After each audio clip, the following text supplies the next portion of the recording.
তাহাজ্জুদের যায় নামাজে কান্না করার সময় মা কেমনে শুইনা ফেলাইছে, উইঠা বলতাছে বাজান যে মন ভাঙছে সে মসজিদ ভাঙছে। আর এই রাত্রের শেষ ভাগে খোদাই প্রথম আসমানে আসে। তো রাহ শব্দটা যদি কবুল হয়ে যায় তাহলে যে মন ভাঙছে সে ধ্বংস হয়ে যাইব।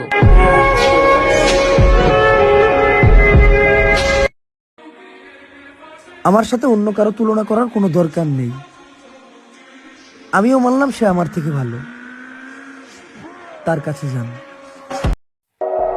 হরিণের দুধ খেয়ে বাঘের বুকের ভিতরে লাফালাফি করে বেশি দিন লাস্টিং করা যায় না রে পাগলা।